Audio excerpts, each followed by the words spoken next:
సహనశీలి, విద్యావంతుడు, విద్యా ప్రదాత ఇలా ఎన్ని చెప్పినా ఆయనకు తక్కువే.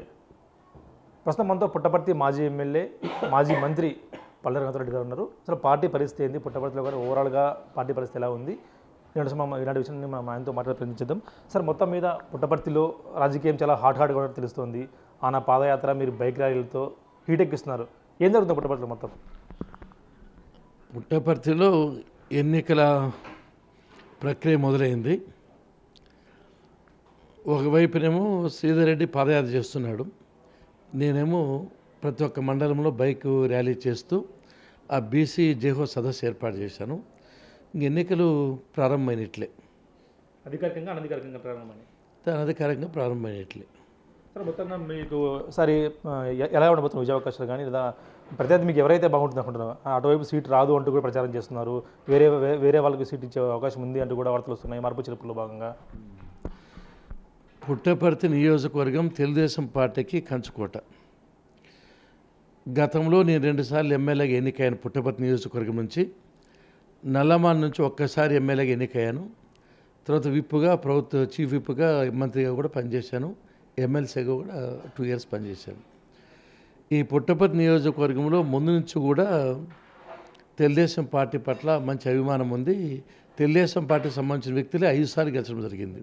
వాళ్ళు 3 సార్లు గెలిస్తే మేము 5 సార్లు గెలిచాం. ఇక్కడ ఈ నియోజకవర్గాన్ని డెవలప్మెంట్లో అద్భుతంగా చేశా. అంటే దాదాపు నేను 5 సంవత్సరాల్లో 20,000 ఇళ్ళు ఇచ్చా, 18,000 రేషన్ కార్డులు ఇచ్చిన, 13,000 లోన్స్ ఇచ్చా. తర్వాత డ్రింకింగ్ వాటర్ స్కీమ్స్ మొత్తం ఈ నియోజకవర్గంలో అమ్మడుగురు, ఓడిసి, నల్లమాడ, బుక్కపట్నం, పుట్టపర్తి, కొచ్చిరోల్లో దాదాపు 650 కోట్లతో వాటర్ స్కీమ్స్ ఇచ్చా బాగా. తర్వాత రోడ్స్ ఎక్కడ చూసినా ఈ నియోజకవర్గంలో ఆర్ఎన్బి రోడ్స్ కానీ, పిఆర్ రోడ్స్ కానీ, సీసీ రోడ్స్ కానీ మొత్తం రోడ్స్ అన్నీ తెలుగుదేశం పార్టీ హయాంలో చంద్రబాబు నాయుడు గారి సహకారంతో వేసిండేది. ఇకపోతే నీరు చెట్టు కార్యక్రమాలు కానీ, ఈ చెరువులకు నీళ్ళు నింపే కార్యక్రమం కానీ, తర్వాత చెక్ డ్యాములు రిపేర్లు కానీ, మరమ్మతులు కానీ, ఇవన్నీ కూడా మొత్తం డెవలప్మెంట్. ఎంఆర్ఓ ఆఫీసులు, ఎండి ఆఫీసులు, పోలీస్ స్టేషన్, లైబ్రరీ బిల్డింగు, షాదీఖానాసు, ప్రభుత్వ జూనియర్ కళాశాల buildings, hospital buildings, KGB school buildings, model schools buildings మొత్తం ఇన్ఫ్రాస్ట్రక్చర్ ఇచ్చి, అంటే 2014 నుంచి 2019 లోపల దాదాపు 3,000 కోట్లతో డెవలప్ చేయడం జరిగింది.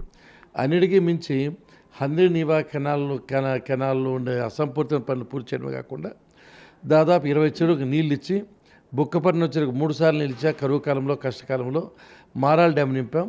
అదేవిధంగా చెర్లోపల్లి డ్యామ్కు నీళ్ళు పంపించాం. అంటే అన్ని విధాలుగా డెవలప్ చేసి పెట్టాం. కానీ ఈ ఎమ్మెల్యే వచ్చిన తర్వాత ఏ అభివృద్ధి శూన్యము, ప్రచారం ఫుల్ తప్ప ఏమీ లేదు. కారణం ఏమంటే ఈ పుట్టపర్తి నియోజకవర్గం, పుట్టపర్తి హెడ్ క్వార్టర్స్లోనే ఈ చిత్రావతి బ్యూటిఫికేషన్కు దాదాపు 5 కోట్లు ఇచ్చాను, అది పట్టించుకోవాలి. గ్రేడేషన్కి 2 కోట్లు ఇచ్చిన, దాని లేదు. ఇక్కడ ఎంఆర్ ఆఫీస్ కానీ, కల్చరల్ సెంటర్కి కానీ, ఇండోర్ స్టేడియం కానీ, మీ ప్రెస్ క్లబ్ కూడా డబ్బులు కేటాయించాము, జీవోలు డిస్ట్రిబ్యూట్ చేసాం. తర్వాత ఎలక్షన్స్ మాకు నోటిఫికేషన్ వచ్చి అవి చేయలేకపోయాడు. తర్వాత అన్నిటికంటే ముఖ్యమైనది ఏమంటే ఈ పుట్టపర్తి నీటి పట్టణానికి సమగ్రమైన నీటి పథకం కావాలని 101 కోట్లతో శాంక్షన్ చేశాం. అంటే టెండర్స్ అయిపోయినాయి, అగ్రిమెంట్స్ అయిపోయినాయి, మెగా వాళ్ళు తీసుకున్నారు. వీళ్ళు ఏదో డిమాండ్ చేశారు వాళ్ళు కమిషనర్స్, అందుకని ఇది స్టాప్ అయిపోయింది. 101 కోట్లది. అదేవిధంగా ఓడిసి, అమ్మడుగు, నల్లమాల్లో దాదాపు 115 కోట్లతో ఒక తాగునీటి స్కీమ్, ప్యారల్ స్కీమ్ తీసుకొచ్చాను. అంటే భవిష్యత్తు దృష్టిలో ఉంచుకొని ఆ చిత్రావతి బ్యాలెన్స్ రిజర్వాయర్ నుంచి వేరే పైపులను వేసి అన్నిటికీ నీటి ఇవ్వాలని అది చేయలేకపోతున్నారు. అంటే ఆయన అభివృద్ధి ఏమైనా చేసుకోని, తండ్రి ఇల్లు కట్టిస్తే కనీసం కొడుకు సున్నం కూడా కొట్టుకోలేదంట. అట్లా ఈయన డెవలప్మెంట్ చేస్తే ఏమన్నా హోల్స్ పడితే లేదా గుంతలు పడితే దానికి మట్టే శక్తి కూడా లేదు. ఇంకా పవర్ విషయంలో చాలా అధ్వానంగా పరిస్థితి. అదేవిధంగా ఏ పని చేయాలన్నా రైతులకి అది డ్రిప్పులు లేవు, స్ప్రింక్లర్ లేవు, రైతు రుణమాఫీ లేదు. తర్వాత అన్ని విధాలుగా వాళ్ళు నష్టపోయారు. చాలామంది రైతులు ఆత్మహత్య చేసుకునే పరిస్థితికి వచ్చారు. ఏమైపోయిందంటే ఇప్పుడు నియోజకవర్గంలో కానీ, మొత్తం రాష్ట్రంలో కానీ జగన్మోహన్ రెడ్డికి, వైఎస్ఆర్సీపీకి వ్యతిరేక పవనాలు వీస్తున్నాయి. కారణం ఏమంటే అన్ని వర్గాల ప్రజలు, ఎస్సీలు కానీ, ఎస్టీలు కానీ, బీసీలు కానీ, మహిళలు కానీ, మైనార్టీ కానీ, యువత కానీ, ఉద్యోగులు కానీ, ప్రెస్ కానీ పోలీసు కానీ అందరూ అన్ని వర్గాల ప్రజలు ఎందుకై జగన్మోహన్ రెడ్డి వచ్చాడు మమ్మల్ని ఈ విధంగా ఇబ్బంది పెడుతున్నారని చెప్పి ప్రతి ఒక్కరూ బాధపడుతున్నారు. అందరూ రోడ్డు ఎక్కారు, అంగన్వాడీ కానీ ఆశా వర్కర్స్ కానీ మున్సిపల్ వర్కర్స్ కానీ అందరూ. అంటే ఈసారి అన్ని వర్గాల ప్రజలు మూకుమ్మడిగా జగన్మోహన్ రెడ్డి తగిన గుణపాఠం చెప్పే సమయం వచ్చింది. రెండవది మరీ ముఖ్యంగా ఉద్యోగస్తులు, వాళ్ళకు పిఎఫ్ లేదు, ఇంక్రిమెంట్స్ లేవు, శాలరీస్ ఒకటో ఇవ్వడం లేదు. భారతదేశంలో 29 రాష్ట్రాల్లో 1వ తేదీ జీతాలు ఇవ్వలేని రాష్ట్రం ఏదైనా ఉందంటే అదొక్కటే జగన్మోహన్ రెడ్డి ప్రభుత్వం. కాబట్టి అందరూ అన్ని విధాలుగా ఇబ్బంది పడుతున్నారు. తర్వాత ఇంకోవైపున అన్ని పార్టీలు టీడీపీ కానీ, సిపిఐ కానీ, సిపిఎం కానీ, జనసేన కానీ అందరూ ఈసారి వ్యతిరేక ఓటు చీలిపోకూడదు, ఈ జగన్మోహన్ రెడ్డి అన్ని విధాలుగా అభివృద్ధి నిలిచిపోతుంది అనే ఆలోచనతో ఉన్నారు. ఓ పక్కన షర్మిల కూడా కాంగ్రెస్ పార్టీ తరఫున అంటే ముప్పేట దాడి జగన్మోహన్ రెడ్డి మీద. వాళ్ళలో కూడా చాలామంది ఈ మార్చడాలు పెట్టడంలో ఎప్పుడు కూడా జగన్మోహన్ రెడ్డి ఏదో పెద్ద నియంత మాదిరి అందరినీ కంట్రోల్ చేసినట్టుగా మాట్లాడే వ్యక్తి ఈ పొద్దు అన్ని చోట్ల బయలు. అన్నిటికంటే విచిత్రం ఏమంటే ఎమ్మెల్యే ట్రాన్స్ఫర్ అనేది ప్రపంచంలో ఎక్కడ చూడలేమని. ఏదో 1-2 విషయాల్లో ఉండొచ్చు, కానీ ఇదేదో ఉద్యోగస్తుల మాదిరి ట్రాన్స్ఫర్ అయిపోయి భరోసా లేక భద్రత లేకుండా చాలా సిల్లీగా ఉంది. ఊహించారు ఇక్కడ పనికిరాని చెత్త పక్కింట్లో పోయి బంగారం ఏం కాదు, ఆడ చెత్త ఇంకా పరమ చెత్త అవుతాడు. ఇవన్నీ ప్రయోగాలు చేసిపోతున్నాడు. అన్నిటికంటే చాలా బాధాకరమైన విషయం ఏమిటంటే అమరావతి 5 కోట్ల మంది ప్రజల యొక్క ఏకైక లక్ష్యం, ఏకైక కోరిక రాజధాని ఉండాలని.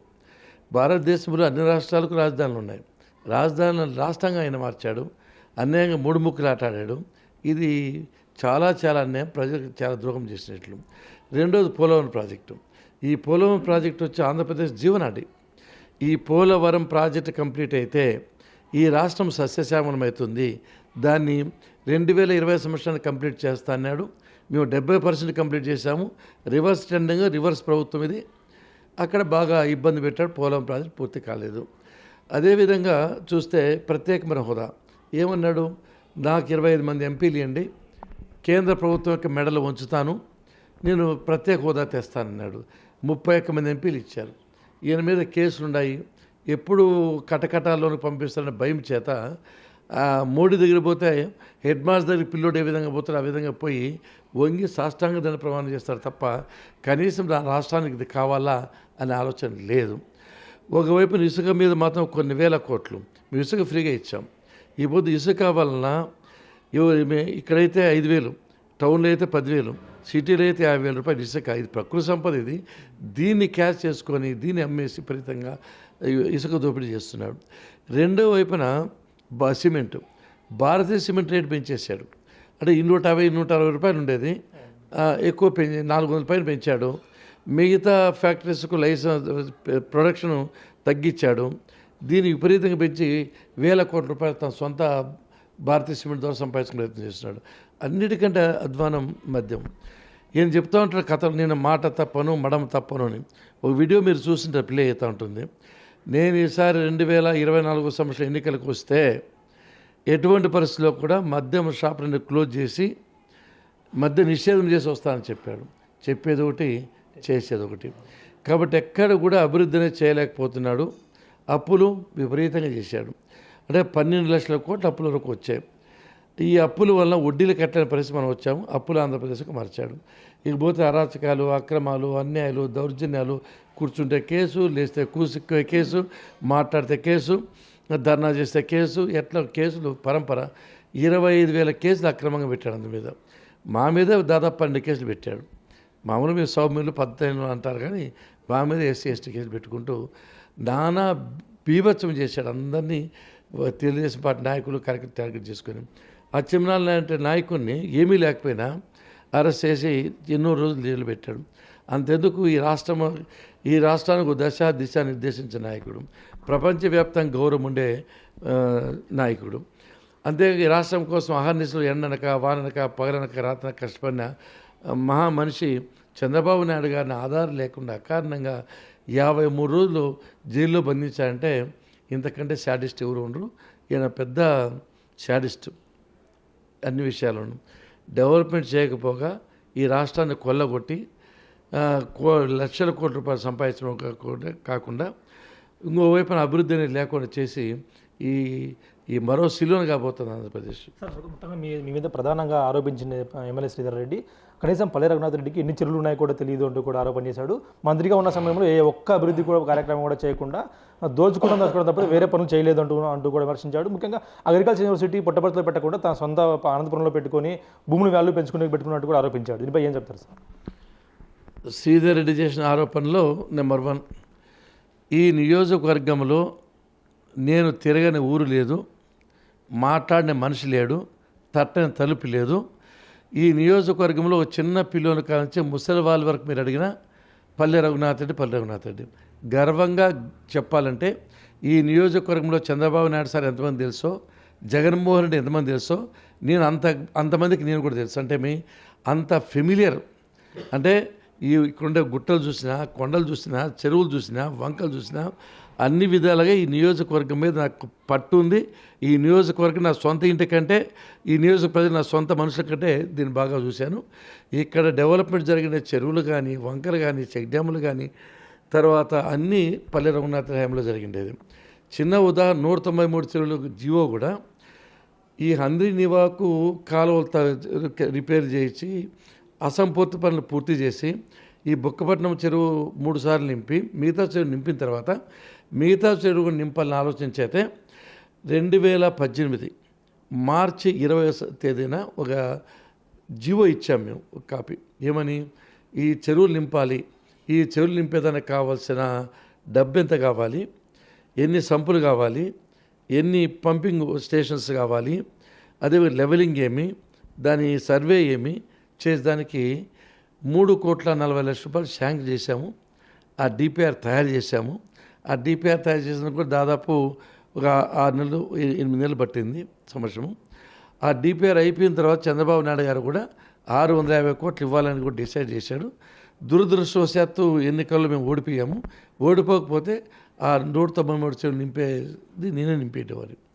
కానీ వీళ్ళు మా పాత డిపిఆర్ని తీసుకొని వాళ్ళ జీవోలో కూడా ఉంటుంది, పలానా ఆర్టీ నెంబర్ 201 ప్రకారం కూడా వాళ్ళ జీవోలో ఉంటుంది. అది బేస్ తీసుకుని అంటే చెరువులకు నీళ్ళు నింపాలా అనే కాన్సెప్ట్ శ్రీకారం చుట్టే తెలుగుదేశం పార్టీ. అది నీ చేతికి తర్వాత నీకు వచ్చిందంతే కానీ మేము స్టార్ట్ చేసాం. తర్వాత నీకు వచ్చేమైంది? 2019 ఉంది, 20 ఉంది, 21 ఉంది, 22 ఉంది, 23 ఉంది. దాదాపు 4 సంవత్సరాల 9 నెలలు నువ్వు నిద్రపోతున్నావా? కుంభకర్ణ మాదిరి ఎందుకు చేయలేకపోయారు? అంటే వీళ్ళ దగ్గర డబ్బులు లేవు, ఆశ ఉంది ఓట్లు కొల్లగొట్టాలని. ఉంటే కరోనా అంటాడు, కరోనా తర్వాత బిగిన్ చేయొచ్చు కదా. ఈయనేం చెప్పాడు?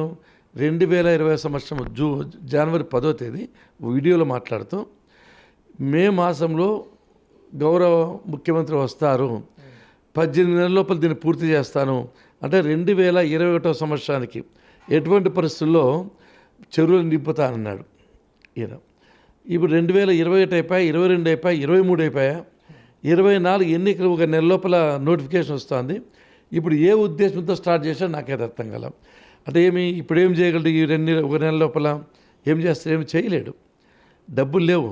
అది కూడా వాళ్ళది కూడా ఉత్తుత్తి జీవో, ఊరికి ప్రజలు మభ్యపెట్టేదానికి, ఎలక్షన్ రైతులకు నమ్మబలికేదానికి చేసే ప్రయత్నం. ఇంకో ఇంట్రెస్టింగ్ పాయింట్ దీంట్లో ఏమంటే ఆయన ఏఎస్ఆర్ కంపెనీ ఒకటి ఇచ్చింది. ఏఎస్ఆర్ కంపెనీ, ఎస్సీఎల్ కంపెనీ అని ఇద్దరు కలిసి టెండర్లు వేశారు దీనికి. ఏఎస్ఆర్ కంపెనీకి ఈయనకి ఇంతకుముందే 908 కోట్లు అప్పులున్నాయని, బ్యాంకులు కట్టలేదని నోటీస్ ఇచ్చింది కెనరా బ్యాంకు. ఆల్రెడీ అప్పులు ఎగర కొడుతున్నాడు. దాని తర్వాత ఈ ఏఎస్ఆర్ కంపెనీకి బ్యాంకు కేసు పెట్టింది. ఏమని? బ్యాంక్ గ్యారెంటీ ఇవ్వలేదని, ఇచ్చిన అప్పులు ఇవ్వలేదని. Lakshmi Vilas bank, state bank of India, ఈ రెండు ఎస్బీఐ ఇల్లు 100 కోట్లు ఆ కంపెనీకి కూడా అప్పులు ఉన్నాయి. దాని చరిత్ర ఏమంటే అప్పులు ఎగరగొట్టే కంపెనీ. దానికి ఏ విధంగా టెండర్లు ఇచ్చారో అర్థం కాదు. దివాళా తీసిన కంపెనీలకు టెండర్లు తీసుకొచ్చుకున్నాడు. ఆ తీసుకొచ్చుకుని పని పూర్తి చేయాలి. ఇప్పుడు ఆయన ఆలోచన ఏముందంటే ఏదైనా కొద్ది స్టార్ట్ చేసి బిల్లులు చేసుకొని ఆ 40 కోట్లు, 50 కోట్లు, 60 కోట్లు, 100 కోట్లు చేసుకొని దాంతో ఎన్నికలు చేయాల. అంటే ఈ ప్రాజెక్టు తాను ఎన్నికలు నిలబడేదానికి, ఎన్నికల కోసం ఉపయోగించుకోవాలని చేస్తున్నాడు తప్ప రైతులు బాగుండాలి, వాళ్ళు పంటలు పండాలని ఆలోచన లేదు. అట్లుంటే ఎప్పుడో చేస్తుండేవాడు. అది అంతేకాక నువ్వు ఇంట్రెస్టింగ్ పాయింట్ ఏమంటే, ఇప్పుడు పాదయాత్ర ఎందుకు చేసినా కదా అర్థం కదా. ఇప్పుడు చెరువులు నింపేనట్లు, కాలువలు నిండుకు నీళ్ళు గలగల పారినట్లు, ఆ పంటలని కలకల్లాడుతానట్లు పచ్చగా అది ఉంది అన్నప్పుడు చేయాల. ఇవన్నీ అయిపోయిన తర్వాత చేయాల్సిన విజయయాత్ర స్టార్ట్ కాకముందు చేస్తున్నానంటే దీని అర్థమేమి దివాలా కోరుతాము కదా, ప్రజలను పంపెట్టినట్టు కదా, ప్రజలను మోసపించినట్టు కదా, ఇంతకంటే అన్నీ ఎక్కడ ఉంటుంది. తర్వాత అగ్రికల్చర్ యూనివర్సిటీ గురించి మాట్లాడాడు. ఇప్పుడు నాకు జిల్లా వ్యాప్తంగా కళాశాలలు ఉన్నాయి. అగ్రికల్చర్ కళాశాలకు 250 ఎకరాల సైట్ కావాలి, ఒకే చోట కావాలి. అదేదో అనంతపురంలో దొరికింది 250, అదేం పాకిస్తానో చైనా కాదు, ఉమ్మడి అనంతపురం జిల్లాలో హెడ్ క్వార్టర్ అది.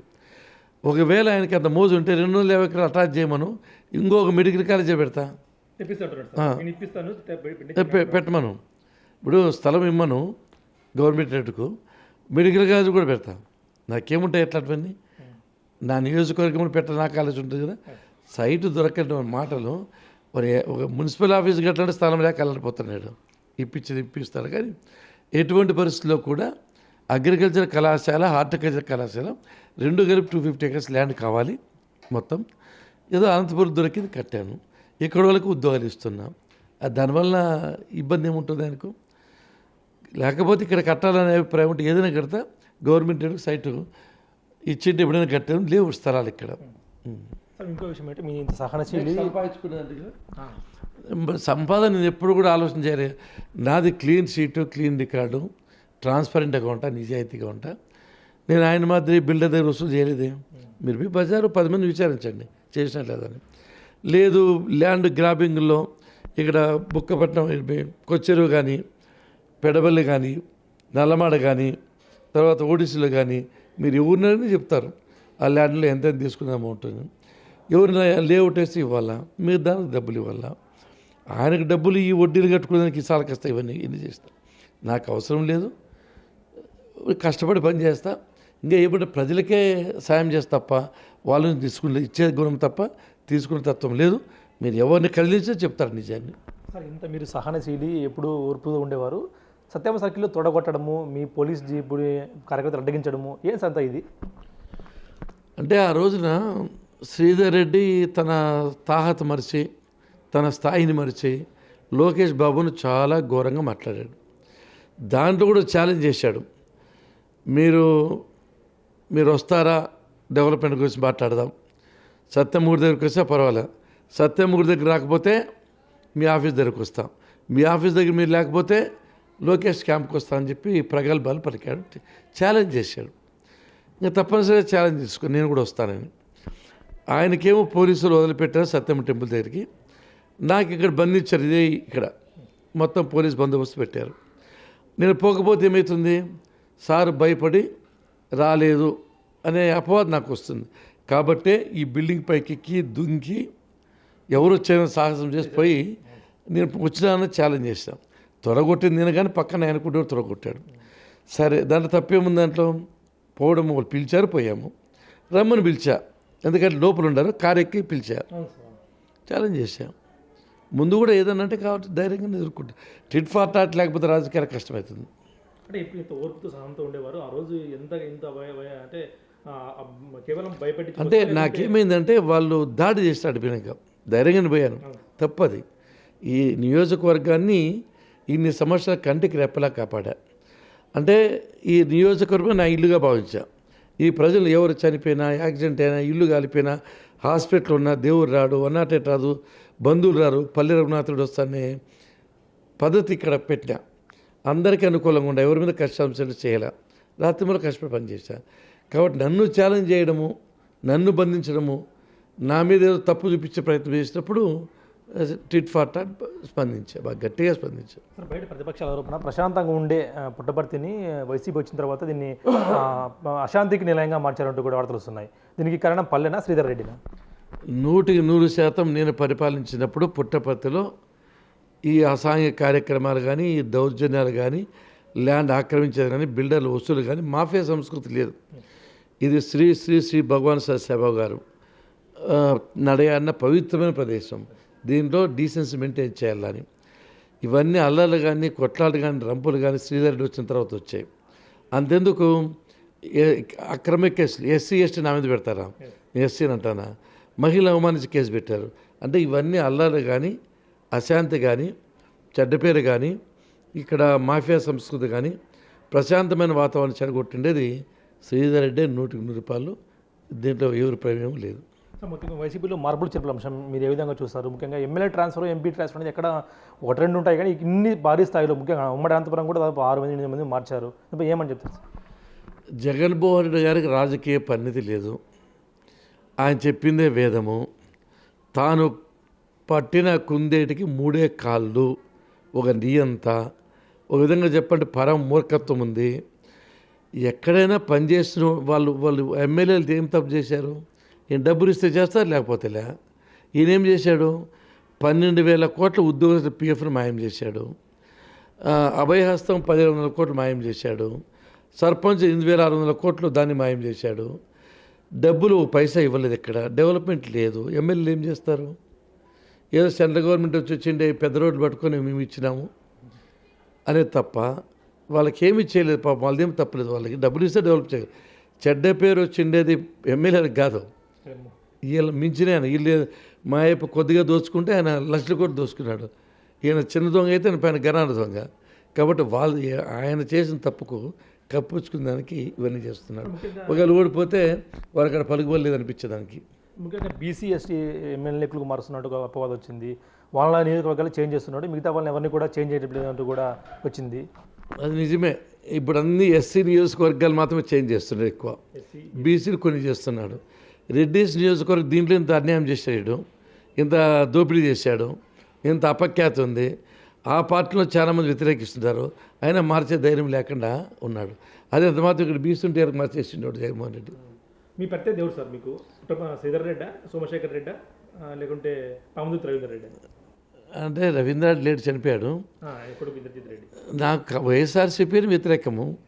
ఈసారి మనతో కష్టపడి పనిచేస్తా కాబట్టి ఎవరు వచ్చినా ఏమి ఇబ్బంది నాకు ఉండదు. ఎందుకంటే ప్రజల అభిమానమంతకాలం నేను చేయలేరు వాళ్ళు. శ్రీధర్ రెడ్డి అయితే కొద్దిగా బాగుంటుంది, నాకు ఈజీగా ఉంటుంది. ఎందుకంటే నెగిటివిటీ ఉంది కాబట్టి, ప్రజల వ్యతిరేకత ఉంది కాబట్టి నాకు సులభంగా ఉంటుంది. శ్రీధర్ రెడ్డి మరో ప్రధాన ఆరోపణ, ఈసారి పల్లెకి టికెట్ ఉండదు అంటూ కూడా బయట ప్రచారం చేస్తున్నట్టు వార్తలు వస్తున్నాయి. పల్లె కూడా వైసీపీలోకి వచ్చే అవకాశం ఉంది అంటూ కూడా ఆయన గతంలో కొన్ని ఆరోపణలు కూడా చేశాడు. మాకు చంద్రబాబు నాయుడు గారు దేవుడు, తెలుగుదేశం పార్టీ సర్వస్వము. నాకు చంద్రబాబు నాయుడు గారు చాలా చేశాడు. 6 సార్లు బీఫామ్ ఇచ్చాడు. కాబట్టి 3 సార్లు ఎమ్మెల్యేగా, ఒకసారి ఎమ్మెల్సీగా, విప్గా, చీఫ్ విప్గా, మంత్రిగా అవకాశం ఇచ్చాడు. నాకు పార్టీ మారాల్సిన అవసరం లేదు. తెలుగుదేశం పార్టీ నా కుటుంబము, వేరే కుటుంబంలో పోవాల్సిన అవసరం నాకు అంతకట్టు లేదు. నన్ను కాదని పుట్టపర్తిలో వేరే వాళ్ళకి టికెట్ ఇస్తానే ఆశ, నాకు ఆ ఆలోచన కూడా నాకు లేదు.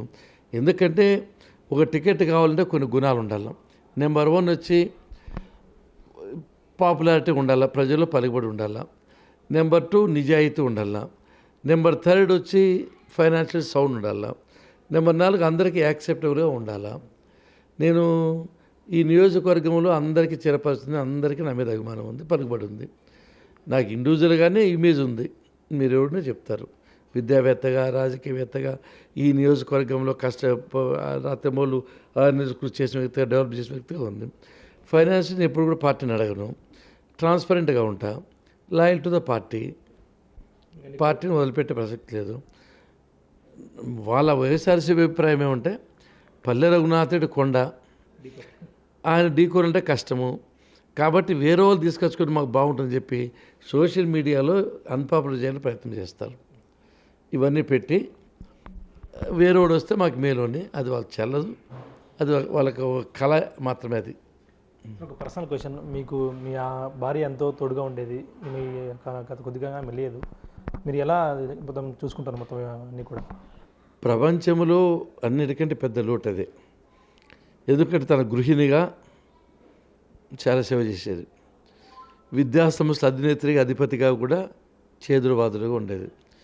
తర్వాత ఎన్నికల్లో ఆ ఓడిసి, అమడగూరు, నల్లమడ మండలాలు 3 మండలాల్లో ఎమ్మెల్యే కానీ, ఎంపీ కానీ, ఎమ్మెల్సీ ఎన్నికలు కానీ, సర్పంచ్ కానీ, ఎంపీటీసీ ఎన్నికలు కానీ, ఎంపీ ఎన్నికల్లో కానీ తానే క్యాన్వాస్ చేసి మమ్మల్ని గెలిపించేది అందరినీ పార్టీ వ్యక్తులను. అన్ని అర్హతలు అన్ని గుణాలు ఉండే వ్యక్తిని పోగొట్టుకోవడం చాలా పెద్ద లోటు. దాన్ని భగవంతుడు చేసిన దానికి మనం చేయలేకపోతున్నాము. ఆ ఆశీస్సులు మాకంతా ఉంటాయి. అదే సమయంలో ఆమె నా కొడుకును ఇవ్వడం నా అదృష్టం. అటువంటి కొడుకును. ఫైనల్గా చెప్పండి, మీకు రాజకీయ వాసుడు మీకు ఎప్పుడు అరంగేట్ర చేయబోతున్నాడు? ఈసారా నెక్స్ట్ సారా? చంద్రబాబు నాయుడు గారేమో కుటుంబంలో ఎవరెవరికి ఇస్తాను అని అడిగాడు చేయమని. వాళ్ళకేమో ఆ పాప సివిల్స్ వస్తేనే పోలే. ఎందుకంటే 2 పిల్లలు ఉన్నారు, ఆ పిల్లలు చూసుకోవాలని బాధ్యత ఉంది. కాబట్టి ఆ పాప రాజకీయాలకు రావాలనే ఆలోచన అమ్మాయికి లేదు, సింధురాకు. నానికి విద్యా సంస్థలు బాగా చేస్తున్నాడు. ఈజ్ ఎలిజిబుల్ ఫర్ ఎవ్రీథింగ్, అన్ని విధాల యోగ్యుడు. Is eligible for MLA candidate. ఆయన కూడా ఈసారి కాదు నెక్స్ట్కి ఏమైనా అవకాశం ఉంటే వస్తా, కానీ ఇప్పుడు ఇమ్మీడియట్గా నేను రాలేననే ఆసక్తి చెప్తున్నాడు. సార్ ఏమో యంగ్స్టర్ తీసుకొస్తే బాగుంటుంది చెప్పాను నాతోనే. సరే ఈసారికి నేనే పోటీ చేస్తానని చెప్పడం జరిగింది. ఒకవేళ కాదు కూడదు అని సార్ గట్టిగా చెప్తే గల కుమారుడు పోటీ చేసే అవకాశం ఉంటుంది. నాకు నమ్మకం ఉంది, విశ్వాసం ఉంది. సార్ నా మాట వింటాడు దాంట్లో. ఎందుకంటే వాళ్ళ ఇద్దరికంటే కూడా నాకు ఎక్కువ ఈసారి ఈజీగా ఉంటుంది ఎన్నిక. వాళ్ళిద్దరంటే మళ్ళీ కొత్తగా ఇంటర్వ్యూ చేయాలి. ఎవరు వచ్చినా గెలుస్తాం మా కుటుంబంలో. మా శ్రీధర్ రెడ్డి 50,000 గాన రాకపోతే నేను రాజకీయ సన్యాసం చేస్తానంటాడు. అంత అహంకారం, అంత అహంభావం అవసరం లేదు నాకు. డెఫినెట్గా గెలిస్తే ఎవరు వచ్చినా 100కి 300% ఈసారి. ఈసారి రాకపోతే ఇంకా రాజకీయాలు అవసరం లేదు, కూడా తెలుగుదేశం పార్టీ కూడా అవసరం లేదు. ఈసారి ప్రజల గానం మమ్మల్ని యువత ఎందుకు కష్టపడాలా? అవసరమా? మాకేమీ ఎంతైనా కష్టపడుతుంది. నాకు అలవాటైంది, ముందు నుంచి వర్క్ కల్చర్ ఉంది. ఇప్పుడు కూడా ఇంత వర్క్ చేయొచ్చు, మళ్ళీ రాత్రి వరకు వర్క్ చేస్తూ ఉంటాం, ఇబ్బంది ఉంటుంది. బాడీ అట్లా మోల్డ్ అయింది. ఖచ్చితంగా ఈసారి వచ్చే ఎన్నికల్లో, రాబోయే ఎన్నికల్లో మంచి మెజార్టీతో గెలుస్తాము. ఎమ్మెల్యే శ్రీధర్ రెడ్డి అయితేనే మాకు అనుకూలంగా ఉంటుంది, ఇంకా మెజార్టీ పెంచుకునే అవకాశం ఉంటుంది. ఖచ్చితంగా నా కుమారుడు కూడా ఈసారి కానీ వచ్చే ఎన్నికల్లో ఖచ్చితంగా అరంగేట చేస్తా అంటూ కూడా ప్రధానంగా చెప్తున్నాడు. ప్రసాద్ బిగ్ టీవీ పుట్టపర్తి నుంచి.